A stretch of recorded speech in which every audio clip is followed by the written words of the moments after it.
नमस्कार। पिछले कुछ दिनों से टीवी स्क्रीन पर सबसे ज़्यादा एक चेहरा सामने आया है और जिसकी आवाज़ हम सबसे ज़्यादा बार सुने हैं। कभी वह यह कहते हुए नज़र आता है कि हम अंतिम सांस तक रूसी आक्रमण का प्रतिकार करेंगे, तो कभी यह कहते हुए नज़र आया है कि मैं यूक्रेन में ही हूँ, तो कभी वह महासभा में पारित प्रस्ताव के लिए महासभा को धन्यवाद करते हुए नज़र आता है, तो कभी अमेरिका के इस आग्रह को कि आप यूक्रेन छोड़ दें उसे अस्वीकार करते हुए नज़र आता है, तो कभी वह यह कहते हुए नज़र आता है कि रूस के केवल 4 यार हैं, सीरिया, एरिट्रिया, उत्तरी कोरिया और बेलारूस। जी हाँ, मैं बात कर रहा हूँ जिस शख्स की, वह शख्स है यूक्रेन के राष्ट्रपति वोलोडोमिर ज़ेलेंस्की। वोलोडोमिर ज़ेलेंस्की का जन्म 1978 ईस्वी में एक यहूदी परिवार में हुआ था।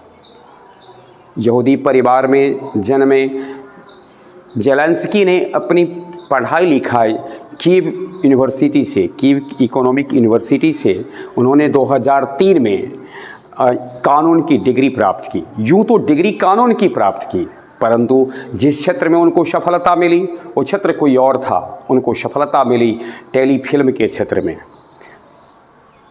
कई ऐसे किरदार थे जिसको इन्होंने निभाया और उस क्षेत्र में इनको प्रसिद्धि मिली। 2003 ईस्वी में उन्होंने एक अपनी खुद की टेलीविज़न प्रोडक्शन कंपनी का निर्माण किया।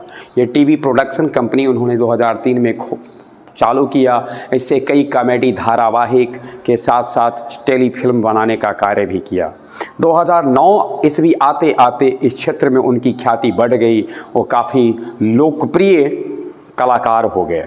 एक लोकप्रिय कलाकार के रूप में 2009 में उन्होंने एक फिल्म बनाई लव इन बिग सिटी। वहीं 2012 में ज़ेलेंस्की बनाम नेपोलियन, ज़ेलेंस्की बनाम नेपोलियन 2012 में उन्होंने फिल्म बनाई।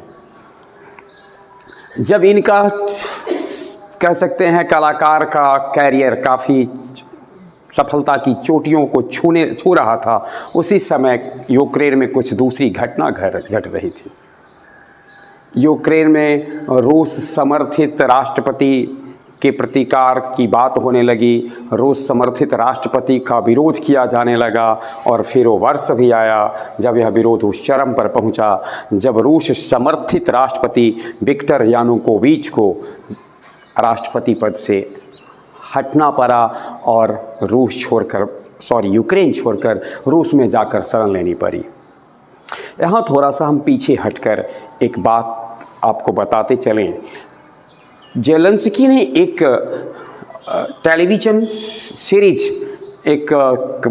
जारी किया जिसमें एक इतिहास का शिक्षक, सीरीज का नाम था सर्वेंट्स ऑफ द पीपल, और इसमें एक इतिहास के शिक्षक को संयोगवश राष्ट्रपति बनते हुए दिखाया जाता है। ज़ेलेंस्की उसके किरदार में थे। तब भला किसे मालूम था कि जिसके वो किरदार निभा रहे हैं वह एक दिन वास्तविक उनके जीवन में होगा।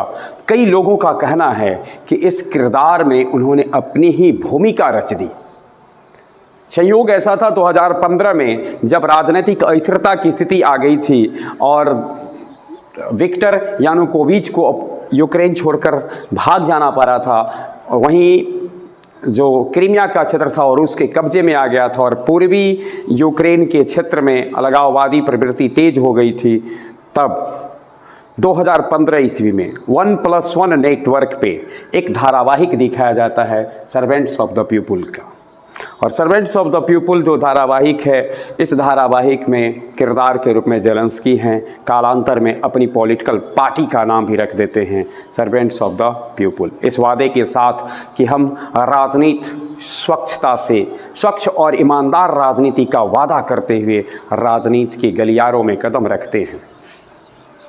उत्पन्न राजनीतिक माहौल में उनकी राजनीतिक पार्टी को लोकप्रियता मिलती है और उसके बाद 2019 ईस्वी में राष्ट्रपति चुनाव होते हैं। इस राष्ट्रपति चुनाव में उनके प्रतिद्वंदी थे पेत्रो पोरोशेंको। पेत्रो पोरोशेंको को ऐसा लगता था कि ज़ेलेंस्की के पास कोई पॉलिटिकल अनुभव नहीं है, और उसको यह बिल्कुल नौसिखिया समझते थे। लेकिन यह नौसिखिया, उनका ये समझना और उनका नौसिखियापन का जो बोध हो गया था पुरेंसिको को, ये महंगा पड़ा। और देखते ही देखते ऐसी स्थिति आई कि 2019 के राष्ट्रपति चुनाव में ज़ेलेंस्की विजित होते हैं और यूक्रेन के छठे राष्ट्रपति के रूप में सत्ता संभालते हैं। सत्ता संभालने के बाद जो वादा उन्होंने किया था स्वच्छ राजनीति का, शांति प्रिय राजनीति का, उसकी हर संभव कोशिश की। इन्होंने व्लादिमीर पुतिन से वार्ता की और जो पूर्वी यूक्रेन के क्षेत्र में जो संकट था उसको हर संभव दूर करने की कोशिश किया।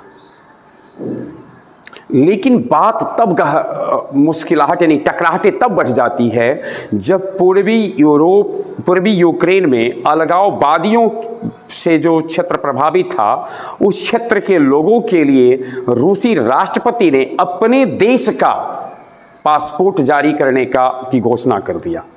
अब ये थोड़ा सा ज़ेलेंस्की को ऐसा लगा कि ये उचित नहीं है। वहीं दूसरी ओर जहां एक तरफ इन्होंने ऐसा पुतिन ने ये कहा कि हम अपने देश का पासपोर्ट जारी करेंगे, वहीं दूसरी ओर EU यानी यूरोपियन संघ में शामिल होने की कवायद इन्होंने शुरू कर दी और दूसरी तरफ नाटो से निकटता भी बनाने की कोशिश की।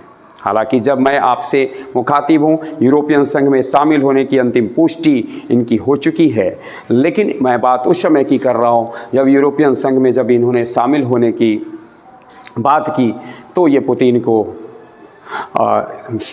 गवारा नहीं लगा। पुतिन ने इसका विरोध करना शुरू किया। टकराहटें बढ़ती गई। नाटो से निकटता कभी वह नहीं चाह रहे थे। उनको ऐसा लग रहा था, पुतिन को लग रहा था कि नाटो यूक्रेन के माध्यम से रूस के प्रभाव को कम करने की कोशिश में, यानी रूस की एक अखंडता और रूस की स्वतंत्रता खतरे में है और इसका कारण यूक्रेन बन रहा है। खैर, मैं बात ज़ेलेंस्की की कर रहा था। इस तरीके से ज़ेलेंस्की 2019 में राष्ट्रपति बनते हैं। पहल भी करते हैं कि देश में शांति प्रिय माहौल हो। जो क्षेत्र संघर्ष से का था, जहां संघर्ष चल रहे थे, उस क्षेत्र के संघर्ष को भी दूर करने की कोशिश की। लेकिन इनके नाम के साथ कुछ ऐसी बातें भी हुई जिनसे कि इनकी छवि को थोड़ा छवि कहते धूमिल होना, छवि धूमिल हुआ। खास बात थी जो इनके छवि को प्रभावित किया, वो ये था कि इन्होंने एक वादा के साथ राजनीति में कदम रखा था कि हम यूक्रेन को पूंजीपति वर्ग के लोगों से, अरबपति वर्ग के लोगों से जो प्रभाव राजनीति पर है उससे इसको बचाएंगे। इसके लिए उन्होंने कानून भी पारित किया था और ऐसे पॉलिटिकल पार्टी को जो अरबपति डोनेट करते हैं उसके लिए उन्होंने कुछ निश्चित तरीके से बांधने की कोशिश की थी। परंतु खुद इनका नाम पैंडोरा पेपर्स लीक में होता है। पैंडोरा पेपर्स लीक में पेपर में इनका नाम अक्टूबर 2021 में आता है। इस पेपर में उन अरबपतियों की, उन उद्योगपतियों की सूची है जो अपने पैसे को गुप्त तरीके से, चोरी से कह ले, गुप्त तरीके से दुनिया के भिन्न भिन्न देशों में, भिन्न भिन्न क्षेत्रों में, बड़ी बड़ी कंपनियों में निवेश करते हैं। इस पेपर में इनका नाम आने से इनकी छवि को थोड़ा सा नुकसान पहुंचता है। हालांकि ज़ेलेंस्की ने कई बार इसका विरोध किया और कहा कि ना तो मेरी कंपनी का और ना ही मेरा इससे कोई रिश्ता है। उन्होंने इसे निराधार बताया। अब जब हम आपके बीच में हैं, दोनों देशों के बीच, रूस और यूक्रेन के बीच युद्ध 9वें दिन जारी है और प्राप्त सूचना के अनुसार यूक्रेन में जो संपूर्ण यूरोप का सबसे बड़ा न्यूक्लियर प्लांट है ज़ैपोरिजिया, उस न्यूक्लियर प्लांट पर हमले की, यानी कि मिसाइल हमले की बात कही जा रही है और उसके एक बड़े से हिस्से में आग लग गया है। इस अनुमान के साथ कि जल्द कोई समाधान होगा, हम आपके बीच में रूस यूक्रेन संकट से जुड़ी बातों के साथ, रूस यूक्रेन संकट से जुड़े तथ्यों के साथ, कहानियों के साथ उपस्थित होते रहेंगे। ये कहानी थी ज़ेलेंस्की की।